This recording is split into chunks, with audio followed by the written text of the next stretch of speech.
శ్రీ వరాహ లక్ష్మీ నరసింహస్వామి వారి పునర్దర్శన ప్రాప్తిరస్తు. ఈ ఆలయంలో సంవత్సరంలో కేవలం 12 గంటలు మాత్రమే నరసింహస్వామి వారి నిజరూప దర్శనాన్ని అయితే కల్పిస్తారు. Hi friends, welcome back to my channel. ఈ రోజైతే సింహాచల క్షేత్రంలో కొలువై ఉన్న శ్రీ వరాహ లక్ష్మీ నరసింహస్వామి వారిని దర్శనం చేసుకోవడానికి అయితే వెళ్తున్నాం. మేము వైజాగ్ రీచ్ అయ్యాక బస్ స్టాండ్ దగ్గరలో ఉన్న హోటల్ అయితే బుక్ చేసుకున్నాం. హోటల్ నేమ్ వచ్చేసి కాసా గ్రాండ్. అది జిఆర్టీ జ్యువెలర్స్ ఆపోజిట్లో అయితే ఉంది. ఇంకా అక్కడే ఒక స్కూటీ రెంటల్ తీసుకుని టెంపుల్కి అయితే స్టార్ట్ అయ్యాం. ఈ వీడియోలో చాలా విషయాలు అయితే షేర్ చేస్తా. ఈ సింహాచలం టెంపుల్కి ఎలా వెళ్ళాలి, టెంపుల్ టైమింగ్స్ ఏంటి, అలాగే టెంపుల్ యొక్క చరిత్ర ఏంటి, ఈ టెంపుల్లో మెయిన్గా చేసే ఫెస్టివల్స్ ఏంటి, అలాగే ప్రతి సంవత్సరం ఈ గిరి ప్రదక్షిణ ఎప్పుడు చేస్తారు, అలాగే ఈ టెంపుల్లో ఉండే ఫెసిలిటీస్ ఏంటి అన్ని ఈ వీడియోలో అయితే చెప్తా. వీడియో ఎండ్ వరకు చూడండి. సింహాచలంలో ఉన్న ప్రసిద్ధ ఆలయం ఈ శ్రీ వరాహ లక్ష్మీ నరసింహస్వామి ఆలయం. ఈ ఆలయంలో మనం విష్ణుమూర్తి దశావతారంలో ఒకటైన నరసింహస్వామిని దర్శనం చేసుకుంటాం. ఈ టెంపుల్ వచ్చేసి సింహాచలం కొండ మీద అయితే ఉంటది. ఈ స్వామివారిని సింహాద్రి అప్పన్న అని కూడా పిలుస్తారు. ఫస్ట్ ఈ టెంపుల్కి ఎలా వెళ్ళాలో చూద్దాం. ఈ టెంపుల్ వచ్చేసి మనకి వైజాగ్ బస్ స్టాండ్ నుంచి అప్రాక్స్గా 20 కిలోమీటర్స్ అయితే ఉంటది. అలాగే సింహాచలం కింద నుంచి మనకి కొండ మీదకి అయితే 5 కిలోమీటర్స్ అయితే ఉంటది. మనకి వైజాగ్ బస్ స్టాండ్ నుంచి కానీ రైల్వే స్టేషన్ నుంచి కానీ ఫ్రీక్వెంట్గా సింహాచలంకి అయితే సిటీ బస్ ఫెసిలిటీ అయితే ఉంది. సింహాచలంలో కూడా రైల్వే స్టేషన్ అయితే ఉంది, కానీ అన్ని ట్రైన్స్కి అక్కడ స్టాప్ అయితే లేదు. కొన్ని ప్యాసింజర్ ట్రైన్స్ అయితే అక్కడ ఆగుతాయి. సింహాచలం కొండ కింద నుండి టెంపుల్కి అయితే మనం 2 వేస్లో వెళ్ళొచ్చు. ఒకటి బస్ ఆర్ ఓన్ వెహికల్లో, ఇంకొకటి వచ్చేసి కాలినడకను వెళ్ళొచ్చు.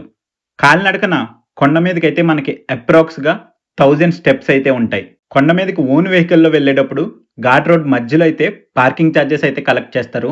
బైక్ వచ్చేసి 10 రూపీస్ అండ్ కార్కి వచ్చేసి 30 రూపీస్ అయితే కలెక్ట్ చేస్తారు. సింహాచల క్షేత్రంలో కొలువై ఉన్న శ్రీ వరాహ లక్ష్మీ నరసింహస్వామి వారు మిగతా నరసింహస్వామి ఆలయంలో కనిపించేలా ప్రతిరోజు మనకి నిజ రూప దర్శనం అయితే ఇవ్వరు. పూర్తిగా చందనంతో కప్పి ఉంచిన లింగాకారంలో దర్శనం అయితే ఇస్తారు.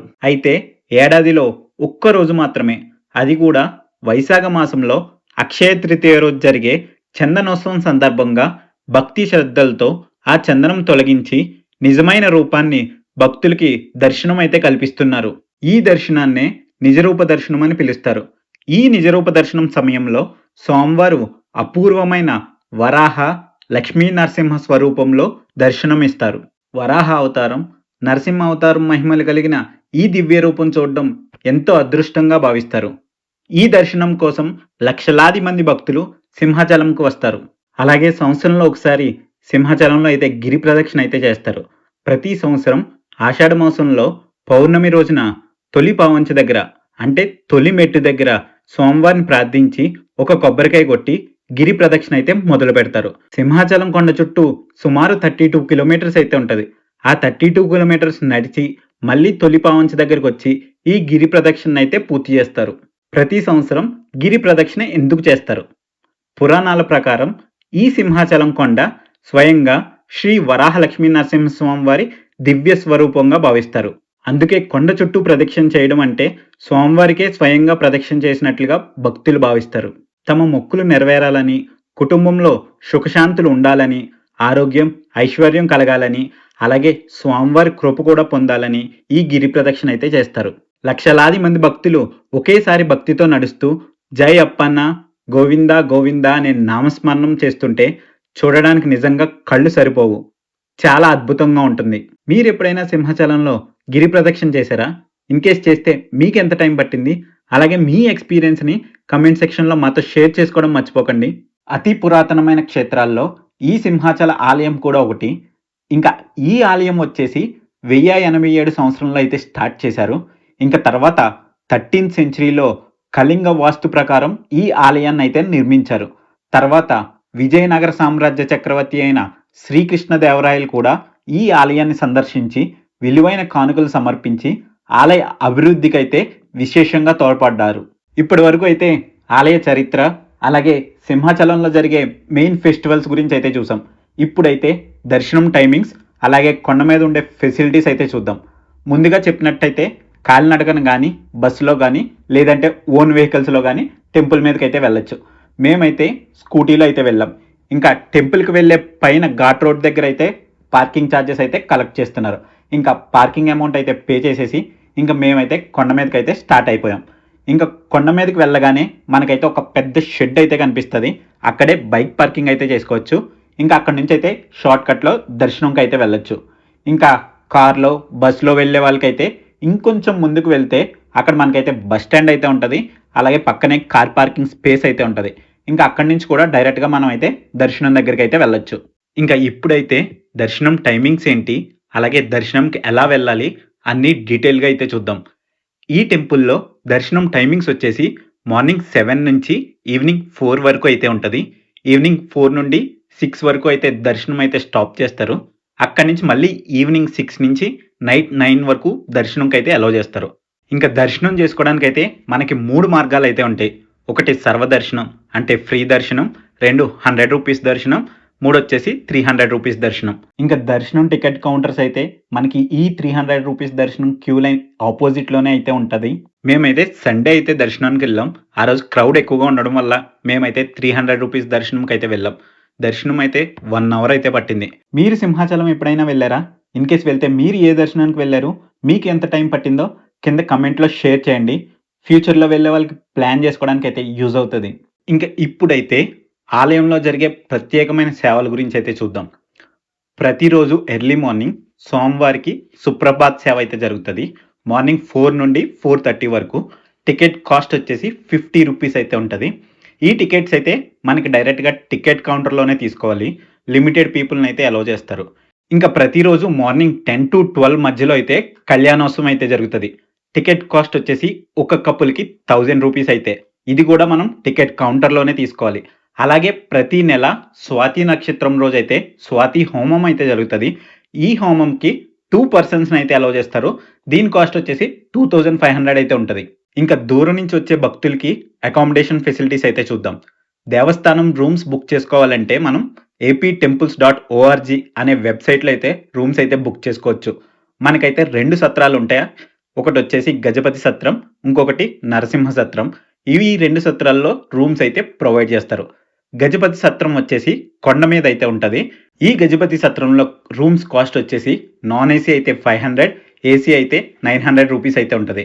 ఇంకా నరసింహ సత్రం వచ్చేసి కొండ కింద అయితే ఉంటది. ఇక్కడ రూమ్ కాస్ట్ వచ్చేసి నాన్ ఏసీ రూ. 650, అలాగే ఏసీ అయితే 900 అయితే ఉంటది. ఇంకా అలాగే కొండ కింద అయితే మనకి చాలా ఆప్షన్స్ అవైలబుల్‌గా ఉంటాయి. ప్రైవేట్ రూమ్స్ కూడా అవైలబుల్‌గా ఉంటాయి. అలాగే మీకు తెలిసిన బెస్ట్ బడ్జెట్ రూమ్స్ ఏమన్నా ఉంటే కామెంట్ సెక్షన్‌లో షేర్ చేయండి. మన యూజర్స్‌కి అయితే యూజ్ అవుతది.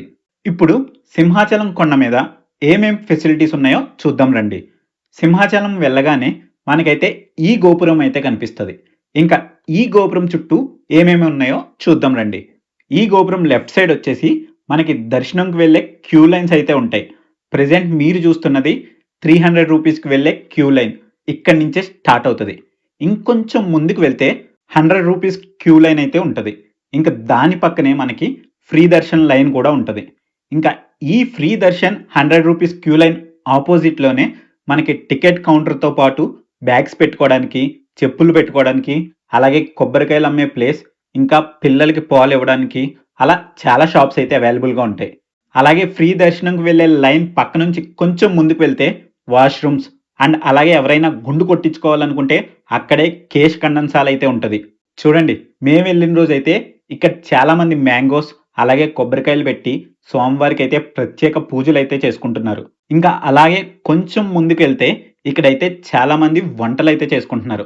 ఇంకా గోపురం రైట్ సైడ్‌లో అయితే మనకి గోశాల, ప్రసాదం కౌంటర్స్, అలాగే అన్నదాన సత్రం అయితే ఉంటాయి. అవి ఒక్కొక్కటి చూద్దాం రండి. ఇంక ఇవన్నీ చూసుకొని మేము దర్శనానికైతే వెళ్ళాం.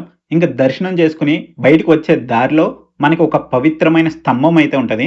ఆ స్తంభాన్నే కప్ప స్తంభం అని కూడా అంటారు. ఈ స్తంభం పట్టుకుని ఏమైనా కోరికలు కోరుకుంటే నెరవేరుతాయని భక్తులందరూ నమ్ముతారు. ఇంకా దర్శనం కంప్లీట్ అయ్యాక బయటకు వస్తే మనకైతే శ్రీ వరాహ లక్ష్మీ నరసింహ స్వామివారి పునర్దర్శన ప్రాప్తిరస్తు అనే బోర్డ్ అయితే ఉంటది. ఇంకొంచెం ముందుకొస్తే ఇక్కడే మనకైతే ప్రసాదం కౌంటర్స్ అయితే ఉంటాయి. అలాగే ఈ దారిలో మేము వెళ్ళినప్పుడైతే చాలా మంది మజ్జిగ, ఫ్రూట్స్ అయితే సేల్ చేస్తున్నారు. అలాగే ఇంకొంచెం ముందుకు వెళ్తే అక్కడైతే గోశాల అయితే ఉంటది. ఇంకా గోశాల చూసుకొని ఇంకొంచెం ముందుకెళ్తే అక్కడైతే అన్నదాన సత్రం అయితే ఉంటది. ఇంకా ఈ అన్నప్రసాద భవనంలో మార్నింగ్ 11 నుండి ఆఫ్టర్నూన్ 3 వరకు ఫ్రీగా అన్నప్రసాదం డిస్ట్రిబ్యూట్ చేస్తారు. మేము వెళ్ళేసరికి ఆల్మోస్ట్ 3:30 అయితే అయిపోయింది. ఇంకా ఎంట్రన్స్ గేట్ అయితే క్లోజ్ చేసేశారు. మేము వెళ్ళిన రోజైతే క్లైమేట్ కూడా చాలా కూల్‌గా ఉంది. అండ్ లైట్‌గా వర్షం కూడా స్టార్ట్ అయింది. ఇంకా ఇక్కడి నుంచి వైజాగ్ సిటీ వ్యూ చూడండి. చాలా బాగుంది కదా! అలాగే ఇంకా కిందకి దిగేటప్పుడు మనకి ఇక్కడ జంక్షన్‌లో కొంచెం సేపు రెస్ట్ తీసుకోవడానికైతే ఇక్కడ చిన్న వెయిటింగ్ హాల్‌లా అయితే ఉంది. ఇక్కడి నుంచి వ్యూ చూడండి. ఈ క్లైమేట్‌కి ఈ ప్లేస్ నుండి వ్యూ అయితే మామూలుగా లేదు. చాలా పీస్‌ఫుల్‌గా ఉంది ఇక్కడైతే. ఇంకా ఇక్కడ కొంచెం సేపు కూర్చొని కొండ కిందకైతే వచ్చేసాం. ఇవండి సింహాచలం యొక్క విశేషాలు. ఇంకా ఈ వీడియోలో సింహాచలం యొక్క విశేషాలన్నీ కవర్ చేశా అనుకుంటున్నా. ఏమైనా మిస్ చేసుంటే కామెంట్ బాక్స్‌లో షేర్ చేయండి. అలాగే ఈ వీడియోలో చాలా ఇన్ఫర్మేషన్ నేను చాలా చోట్ల నుంచి గ్యాదర్ చేసి మీకైతే షేర్ చేశా. నేను చెప్పిన ఇన్ఫర్మేషన్‌లో ఏమైనా రాంగ్ ఇన్ఫర్మేషన్ ఉంటే దయచేసి కరెక్ట్ ఇన్ఫర్మేషన్ కామెంట్ బాక్స్‌లో మాతో షేర్ చేయండి. ఇంకా మీకు గాని ఈ వీడియో నచ్చితే ఒక లైక్ చేసి, ఇంకా మన ఛానెల్‌ని ఎవరైనా సబ్స్క్రైబ్ చేసుకోకపోతే కొంచెం సబ్స్క్రైబ్ చేసుకోండి బాస్. అలాగే మీ ఫ్రెండ్స్ గాని, మీ ఫ్యామిలీ మెంబర్స్ గాని ఎవరైనా సింహాచలం ప్లాన్ చేసుకుంటే ఈ వీడియో వాళ్ళకి తప్పకుండా షేర్ చేయండి.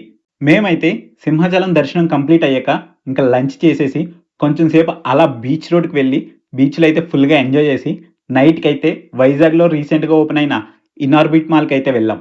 అదండి ఈ వీడియో విశేషాలు. మళ్ళీ నెక్స్ట్ వీడియోలో అయితే కలుద్దాం. Bye bye. Thank you so much for watching the video.